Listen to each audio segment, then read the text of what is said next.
Water cycle, carbon cycle, nitrogen, phosphorus, sulphate. Water cycle के regarding अभी हम बात करते हैं। वाटर साइकिल में क्या होता है?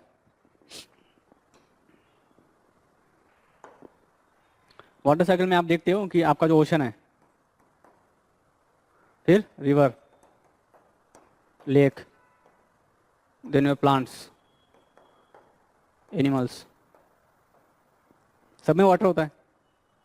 ठीक है, तो ओशन, प्लांट, एनिमल, इसमें से वाटर जो है बिकॉज ऑफ, क्योंकि हमने बात किया था कि एनर्जी आती है सन से, एनर्जी को क्या किया जाता है in the form of incoming solar radiation, energy comes and it heats the water and all. इसकी वजह से वाटर का क्या होगा, इवापोरेशन होगा। ठीक है, इवापोरेशन होगा, फिर after reaching to certain height वो कूल डाउन होगा, वो मतलब उसका क्या होगा, कंडेंसेशन, कूल डाउन होगा। क्योंकि आप देखते हो जब आप कोई पानी गर्म करने रखते हो पतीले में, ठीक है, उसके ऊपर कुछ ढक्कन लगा देते हो, ठीक है, तो अब उसके ऊपर जो प्लेट आपने ढका है उसके ऊपर ड्रॉपलेट जमा होते हैं। ठीक है, तो वो उसको बोलते हैं कंडेंसेशन। वाटर अचानक से नीचे से वाटर ऊपर जाके ड्रॉप नहीं बनाया ना, पहले हवा के रूप में वो वहाँ से निकला वेपर के फॉर्म में, फिर वहाँ जाके वहाँ कंडेंस हो गया, फिर जब नीचे गिरेगा it means it is a, फिर यहाँ जाके यहाँ क्या होगा, कंडेंसेशन होगा। कंडेंस होना मतलब वाटर ड्रॉपलेट में कन्वर्ट होना। वाटर ड्रॉपलेट में कब कन्वर्ट होता है, मैंने बात की थी, जैसे एक बोतल हो गई, इस बोतल में जितना कैपेसिटी उतना ही पानी भर सकते हैं, इससे ज़्यादा भरोगे तो ये नीचे स्पिल करेगा। Same happen with particular environment also. उस पर्टिकुलर इन्वायरमेंट में, पर्टिकुलर रूम में, पर्टिकुलर लोकेशन में उस एयर की एक कैपेसिटी होती है वाटर को गैस फॉर्म में होल्ड करने की। वो अगर कैपेसिटी उस पर्टिकुलर एयर की अगर एक्सीड हो गई वाटर को होल्ड करने की, तो वो जो गैसियस फॉर्म है वाटर का, वो वाटर में कन्वर्ट हो जाएगा। ठीक है, तो ये चीज़ है। तब ये जब इसका सैचुरेशन लेवल पहुंच जाएगा, जब इसकी कैपेसिटी हो जाएगी पूरी, तो ये कंडेंस हो जाएगा, मतलब वाटर ड्रॉपलेट में कन्वर्ट होगा।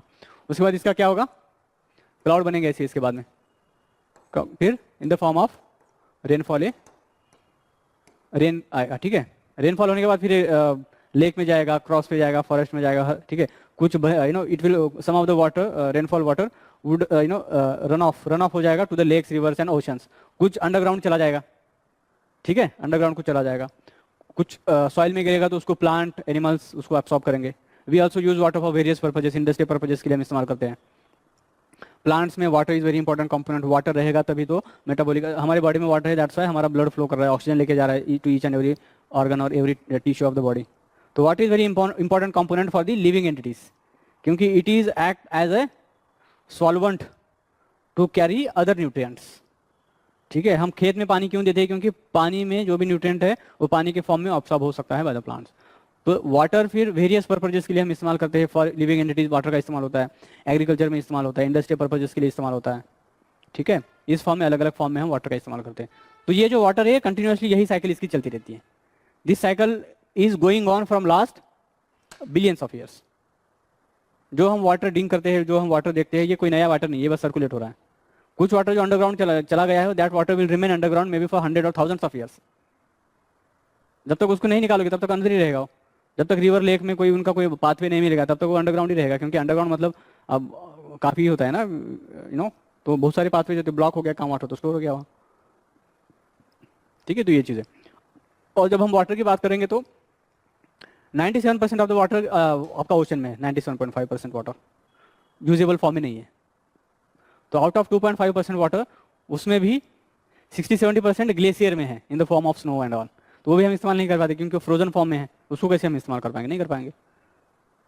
तो मतलब आउट ऑफ 100% वाटर सिर्फ 0.3% ही वाटर रिवर और लेक में है।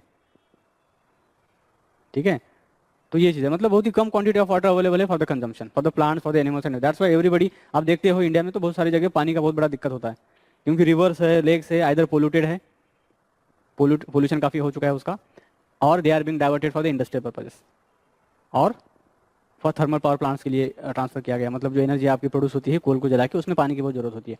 तो थर्मल पावर प्लांट में आपका वाटर चला गया, इंडस्ट्री में चला गया, एग्रीकल्चर में चला गया, ड्रिंकिंग वाटर का बहुत बड़ा इशू हो जाता है because of we have a limited amount of water and that water is being used for various purposes and some of the water also got polluted because of various industrial and various human activities. ठीक है, तो ये चीज़ है, तो ये है water का cycle. आप इसमें देख सकते हो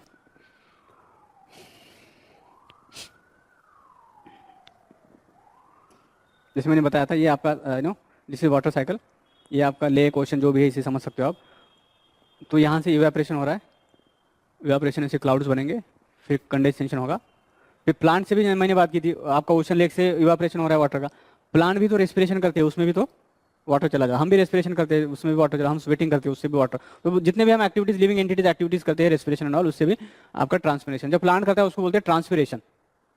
ट्रांसपिरेशन मतलब उनके लीव्स उनके स्टेम से भी कुछ वाटर रिलीज होता है, ठीक है। तो फिर ये डिपोजिशन होगा, फिर बाद में ट्रांसपोर्टेशन होगा, क्योंकि विंड जहाँ से इवेपोरेशन हो गया उसका, इसका मतलब ये नहीं कि वहाँ ही पानी गिरेगा, जो ओशन से जो भी इवेपोरेशन होता है जरूरी नहीं कि ओशन में ही गिरेगा वो, that could fall down anywhere. अभी पैसिफिक ओशन में जो वाटर इवेपोरेट हो रहा है, पैसिफिक ओशन में जो वाटर इवेपोरेट हो रहा है इंडिया में पड़ रहा है इंडियन मानसून,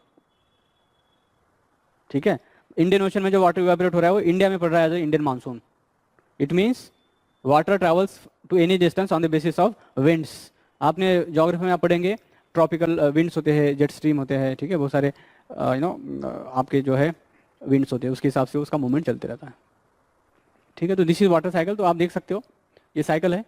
फिर अगेन रन ऑफ होगा, यहाँ से इवापोरेशन हो चुका है, ठीक है, फिर यहाँ कंडेंस हो चुका है, यहाँ से भी इवापोरेशन हो चुका है, यहाँ से भी इवापोरेशन हो चुका है, ट्रांसपिरेशन कंडेंस हो चुका है, फिर यहाँ से जो है यहाँ क्या होगा डायरेक्टली सब्लिमेशन, मतलब एक स्टेज से तीसरे स्टेज में डायरेक्ट कन्वर्ट होना, तो हम बात करेंगे उसका, लिख के दूंगा मैं, ठीक है। तो फिर रन ऑफ हो गया, फिर अगेन यहाँ से फिर कुछ ग्राउंड वाटर चला जाएगा, आप देख सकते हो, कुछ प्लांट लेंगे, कुछ ग्राउंड वाटर में रहेगा, कुछ रिवर और लेक में चला जाएगा, कुछ इसके फॉर्म में स्टोर हो जाएगा।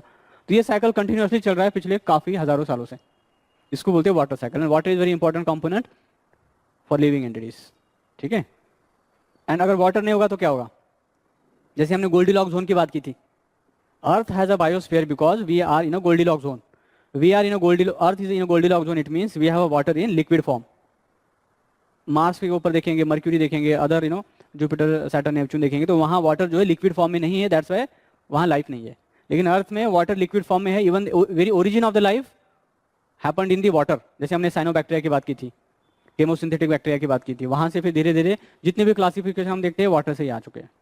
तो water is very important component for life, ठीक है।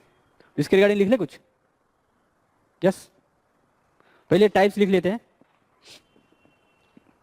जैसे मैंने बताया था कि आपको कि दो टाइप्स के क्या होते हैं, न्यूट्रिएंट साइकिल होते हैं। एक न्यूट्रिएंट साइकिल होता है जिसको गैसियस साइकिल बोलते हैं, सुन लीजिए आप पहले। एक होता है गैसियस साइकिल, एक होता है सेडिमेंटरी साइकिल। सेडिमेंटरी मतलब रॉक्स की बात करते हैं। गैसियस मतलब जो न्यूट्रिएंट होता है वो एटमॉस्फेयर में उसका क्वांटिटी ज़्यादा होता है, मतलब साइकिलिंग में एटमॉस्फेयर में जो भी उसका क्वांटिटी है उसका बहुत इंपॉर्टेंट रोल होता है। एटमॉस्फेयर में जो भी वो न्यूट्रिएंट का होता है content, that is important aspect of that cycle. और ऐसे कुछ न्यूट्रिएंट्स होते हैं वो एटमॉस्फेयर में नहीं मिलेंगे, वो सिर्फ रॉक में मिलेंगे, रॉक से ही उसका एब्सॉर्प्शन होगा। उसका जैसे कि फॉस्फोरस है, फॉस्फोरस एटमॉस्फेयर में नहीं होता है, वो सॉइल में होगा, सॉइल में से ही आपको एब्सॉर्ब करना पड़ेगा। फॉस्फोरस वो डिस्कस करेंगे हम कि फॉस्फोरस का क्या इंपॉर्टेंस होता है, ठीक है। Phosphorus is very important plant के ग्रोथ के लिए, उसके रूट ग्रोथ के लिए, उसके फ्लावरिंग के लिए, उसके फ्रूट ग्रोथ के लिए। फॉस्फोरस हमें भी हमारे टीथ में भी फॉस्फोरस होता है, बोन्स में फॉस्फोरस होता है, तो फॉस्फोरस इज वेरी इंपॉर्टेंट। तो लेकिन वो एटमॉस्फेयर में नहीं मिलता। और एक न्यूट्रिएंट होता है उसको सल्फर बोलते हैं, उसमें कुछ एटमॉस्फेयर में भी कुछ कंपोनेंट होते हैं जिसको हाइड्रोजन सल्फाइड, सल्फर डाइऑक्साइड बोलते हैं, लेकिन उसका मेजर कंपोनेंट सॉइल में ही रहता है। तो गैसियस साइकिल में तीन चीजें हम डिस्कस करते हैं, एक वाटर, कार्बन एंड और नाइट्रोजन। और सेडिमेंटरी मतलब रॉक साइकिल में हम बात करते हैं आपका फॉस्फोरस एंड सल्फेट, ठीक है, ये चीजें।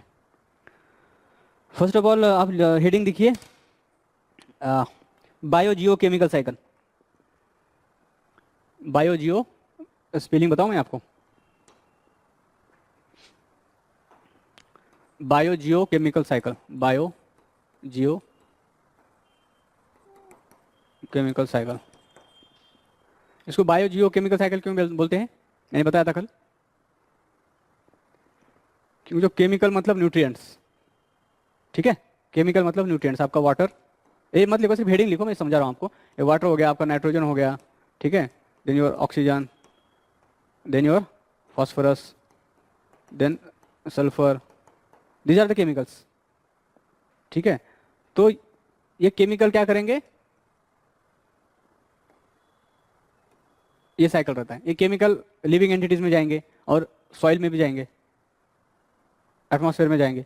तो इसका जो साइकिल है, this chemical cycle through living entities as well as non living entities, इसकी वजह से इसको हम बायोजियो केमिकल साइकिल बोलते हैं। केमिकल की साइकिलिंग हो रही है, सर्कुलेशन हो रहा है through living entities and non living entities, इसकी वजह से हम इसको क्या बोलते हैं, बायोजियो केमिकल साइकिल। और ऑब्लिक देखिए लिखना न्यूट्रिएंट साइकिल, क्योंकि इस साइकिल को न्यूट्रिएंट साइकिल भी बोलते हैं। न्यूट्रिएंट साइकिल क्यों बोलते हैं, क्योंकि न्यूट्रिएंट की सर्कुलेशन या साइकिलिंग हो रही है, ठीक है।